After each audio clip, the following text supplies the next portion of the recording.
원장님, 제가 최근에 크라운 치료를 받았는데 씹을 때마다 좀 시큰거리더라고요. 괜찮은 건가요? 그거 혹시 높지 않았어요? 좀 높아진 것 같아요. 그거 쉽게 해결되는데. 어떻게 하면 돼요? 안녕하세요. 19년차 보철과 전문의 디지털 정원장 정유석입니다. 피디님이 말씀해 주셨던 것처럼 치과에서 이제 크라운 같은 보철을 하고 나서 막 시큰거렸다거나 좀 높았다거나 그렇게 좀 불편한 경험들 혹시들 있지 않으세요? 그리고 또 치과에서 보철을 붙일 때 막 이렇게 많이 갈아냈던 경험. 그리고 이제 집에 가서도 이제 보철이 조금 뭔가 어색하고 내가 좀 너무 예민해서 그런가? 원래 이런 건가? 이런 고민들을 하셨을 수 있는데요. 오늘은 왜 그런 불편감이 생기는지, 그리고 또 어떻게 하면 그런 불편감 없이 좀 편한 보철을 만들 수 있을지, 그거에 대해서 말씀을 드려보도록 하겠습니다.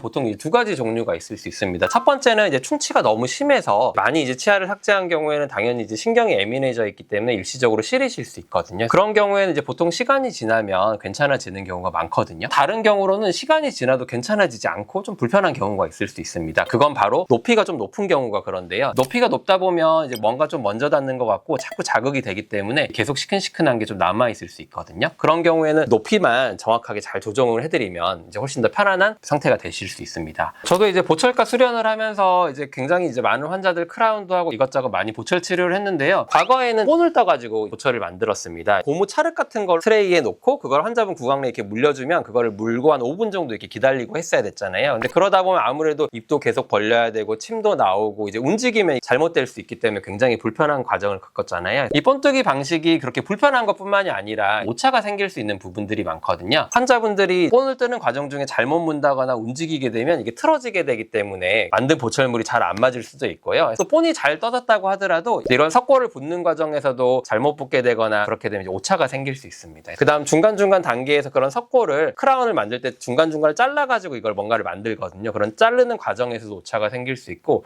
굉장히 많은 오차가 있을 수 있기 때문에 내가 아무리 본을 잘 뜨고 했다고 하더라도 어디에서 오차가 생기는지도 모르고 오차가 충분히 생길 수가 있기 때문에 당연히 보철을 만들면 조정을 할 수 있겠구나 이런 생각을 하고 들어갔는데요. 그런데 요즘은 이제 많이 좀 달라졌습니다. 사진을 보시면 제가 손에 뭔가를 들고 있잖아요. 이게 바로 구강 스캐너라는 겁니다. 불편했던 고무 인상제 대신에 이런 작은 카메라로 입안을 싹 이렇게 촬영만 하면 되는데요. 내 치아랑 똑같은 그런 것들이 이제 컴퓨터 화면에 이제 3D 디지털 모델로 이렇게 만들어지게 되는 겁니다. 아무래도 이제 구역질 날 일도 없고 굉장히 편안하고 빠르게 찍을 수 있습니다. 근데 그것보다 더 중요한 거는 이제 사람의 손으로 뜰 때보다 이렇게 구강 스캔을 이용하게 되면 더 정확하다는 겁니다. 구강을 카메라로 찍은 뒤 이제 얻은 이제 3차원 데이터를 이용을 해가지고 프로그램을 통해서 이제 치아를 디자인하게 되는데요. 이게 굉장히 작은 단위로 디자인할 수 있습니다. 0.01mm 단위로 높이를 높이고 낮추고 할 수 있고 그거를 잘라서 길이도 재볼 수가 있거든요. 손으로 만드는데 0.01mm를 높이거나 그럴 수 없잖아요. 그렇지만 이런 프로그램을 통하면 굉장히 크게 확대를 해서 그 길이를 재볼 수도 있고 굉장히 얇은 머리카락 두께까지도 맞출 수 있는 그런 것들이 가능하게 되는 겁니다. 이런 디지털 데이터가 CT랑 합쳐지게 되면 이제 디지털 가이드를 이용을 해서 수술을 하게 되는 거고 그거를 이용을 하게 되면 절개를 하지 않고도 임플란트를 심을 수가 있는 거거든요. 과거에 그런 본 뜨는 거와는 달리 이런 구강 스캐너를 통해서 하게 되면 이런 것들이 가능해졌다. 그렇게 생각하면 될 것 같습니다. 방금까지 제가 이제 디지털을 이용하게 되면 좀 더 정확하고 정밀한 보철을 만들 수 있다고 말씀을 드렸는데요. 하지만 단순히 그냥 디지털을 했다고 다 잘 맞냐? 그건 아닙니다. 여기에는 한 3가지 정도의 비밀이 있는데요. 첫 번째, 이제 잘 맞으려면 디지털도 꼼꼼함이 중요합니다. 어떤 사람은 사진을 잘 찍는 사람이 있고 어떤 사람은 또 그 같은 카메라로 찍는데 사진을 못 찍는 사람이 있잖아요. 그거랑 마찬가지로 구강 스캔이라는 것 자체도 누가 찍느냐, 어떻게 찍느냐에 따라서 오차가 있을 수도 있고 없을 수도 있습니다. 그래서 저희는 항상 꼭 확인하는 게 있습니다. 구강 스캔을 하기 전에 이렇게 빨간색 색지로 이제 환자분 구강내를 딱딱딱 찍어봅니다. 그럼 여기 사진에서 보시는 것처럼 구강내에 이제 빨간 점들이 찍히거든요. 환자분들이 물리는 점이 저기라고 보시면 되겠습니다. 그리고 그 다음 사진을 보면 그 빨간색 색지로 있는 부분이 이렇게 구멍이 뚫려 있는 부분이 보이죠. 사람 치아는 치주인대라는 쿠션이 있기 때문에 이걸 꽉 물게 되면 치아가 어느 정도 들어가게 됩니다. 그걸 이제 구강 스캐너로 찍으면 저런 식으로 뚫리는 것처럼 표현이 되거든요. 빨간색이 찍혔던 지점이랑 내가 구강 스캐너를 떠서 이렇게 꽉 물었을 때 지점이 일치하게 되면 저게 정확하다는 이야기거든요. 이런 부분을 꼭 체크를 하고 그 다음 그거를 이용을 해서 보철을 만들어야 이제 그게 정확한 보철이 나오는 거거든요. 예를 들어서 어디가 조금 한쪽이 물리거나 한쪽이 뜨거나 그러면 당연히 그걸로 만든 보철은 안 맞겠죠. 그래서 꼼꼼하게 저런 방법을 이용해서 체크를 하게 되면 더 잘 맞는 보철을 만들 수가 있습니다. 두 번째 비결은 이제 최종 보철물을 미리 한번 테스트 테스트 해볼 수 있다는 겁니다. 비싼 돈을 들여 자동차를 살 때도 그냥 덜컥 사는 게 아니라 매장에 가서 내부도 보고 시승도 해보고 다 해보잖아요. 마찬가지입니다. 디지털을 이용을 하게 되면 저희가 느끼는 가장 큰 장점은 같은 데이터를 이용을 해서 만드는 거잖아요. 임시 치아를 만든 다음에 그걸 무한 복제가 가능하거든요. 예를 들어서 레진이란 재료를 만들었다가 그걸 이제 지르코니아로 바꿀 수도 있고 금속으로 바꿀 수 있고 이런 게 다 변환이 가능하거든요. 그래서 환자분이 최종 보철물 지르코니아 보철물을 끼기 전에 이제 임시 치아를 껴보는 겁니다. 옛날 방식 같은 경우는 임시 치아를 만들었다고 하더라도 그거를 이제 똑같이 복제하는 게 불가능하거든요. 기공사 선생님들이 도자기 같은 걸 올려서 그 도자기를 굽기 때문에 이게 굽게 되면 이제 변형도 생기고 모양이 좀 바뀌거든요. 그리고 타르그로 뭔가를 만든다고 할 때도 똑같은 걸 계속 만들 수가 없잖아요. 이번에 만들었을 때랑 다음에 만들었을 때 모양이 바뀌는데 디지털은 복사해서 붙여넣기가 되기 때문에 임시 치아를 껴보고 이게 만약에 좀 헐겁다, 음식물이 많이 낀다 그러면 아까 제가 굉장히 미세한 단위로 수치를 조정을 할 수 있다고 말씀을 드렸잖아요. 이 사진을 보시면 저희가 다음번에 이렇게 바꿔서 완성해 주세요 하는 기공 지시서인데요. 여기 보시면 지르코니아를 이제 완성을 할 때 0.02mm 교합을 낮춰주세요라고 적어져 있잖아요. 높이를 이렇게 미세하게 0.02mm 단위로 낮출 수가 있거든요. 그래서 이런 부분들을 반영을 하게 되면 기존의 임시치아에서 좀 높거나 낮거나 그런 것들을 다음번에 완성할 때는 완전히 맞춰드릴 수 있고, 마찬가지로 당연히 음식물이 꼈다 그럼 뭐 0.03, 0.04 정도 빡빡하게 해주세요. 그럼 조금 더 빡빡한 보철을 해드릴 수가 있거든요. 그러다 보니까 환자분이 이제 최종 보철물을 꼈을 때 이제 조정하는 것도 적고 그다음 음식물 끼는 것도 좀 더 막을 수 있고, 이런 미리 써볼 수 있는 부분이 엄청난 장점이라고 보시면 될 것 같습니다. 특히나 이제 한두 개짜리 말고 이제 풀아치 같은 경우에 더 중요한 게 이제 한 번 완성했는데 그걸 이제 불편하다고 다시 바꾸기가 힘들잖아요. 그래서 저희는 완성 전에 이제 최종 임시치를 전부 이제 기계로 밀링기로 깎아가지고 만들어 보고 그걸 이제 써보시고 이제 편안하시면 이제 지르코니아로 이제 완성을 하고 있거든요. 이제 그러다 보니까 이제 최종 완성 시에도 조정을 최소화해서 환자분께 편한 보철물을 껴드릴 수가 있습니다. 풀아치 보철을 맞춰보는 영상인데요. 물려봤을 때 한 번에 잘 맞는 모습을 좀 볼 수 있잖아요. 임시치아 단계에서 저걸 다 테스트를 해서 환자분이 물리는 게 다 확인이 됐기 때문에 가능한 거거든요. 그리고 또 이런 게 또 중요한 부분이 뭐냐면 지르코니아로 보철을 만들 때 그 보철을 만드는 과정에서도 오차가 생길 수 있잖아요. 도자기를 구울 때 온도가 잘못됐다거나 그러면 이게 틀어질 수가 있거든요. 이런 부분이 보철이 잘못된 건지 아니면 만드는 과정이 잘못된 건지를 알 수 있기 때문에 이런 임시치아를 이용을 해서 최종 보철을 만드는 과정이 굉장히 중요하다고 보면 되겠습니다. 세 번째, 또 잘 맞는 보철의 또 비밀 중에 하나가, 내가 이제 보철을 만들었는데 이제 자기 치아랑 똑같은 보철이 나온다 그러면 편하지 않을까요? 자기 치아랑 모양을 똑같이 만드는 게 이제 과거에는 불가능했는데 이제 디지털 방법을 이용을 하면 치아를 깎기 전에 전체적인 걸 스캔을 해놓고 이걸 복제를 해놓을 수 있거든요. 그럼 뭔가를 다시 새로 만들 때 기존의 데이터를 불러와서 그거랑 똑같이 만드는 게 가능합니다. 부분 틀니 같은 걸 쓰시는 분들은 이제 치아가 망가져서 새로 뭔가를 만들게 되면 이제 부분 틀니가 기존에 안 맞잖아요. 그런데 이제 과거의 거를 촬영을 해놓고 그걸 깎은 다음에 다시 만들게 됐을 때 그 치아 모양을 그대로 만들 수 있거든요. 그렇게 되면 틀니를 다시 만드는 게 아니라 기존의 틀니를 다시 사용할 수 있는 경우도 많거든요. 이런 자기가 원래 편했던 치아 아니면 그 부분 틀니를 했을 때 그런 치아들을 그대로 복제해서 만들 수 있다. 그렇게 되면 잘 맞는 보철이 나올 수가 있기 때문에 이런 부분도 잘 맞는 보철의 비결이라고 보실 수 있겠습니다.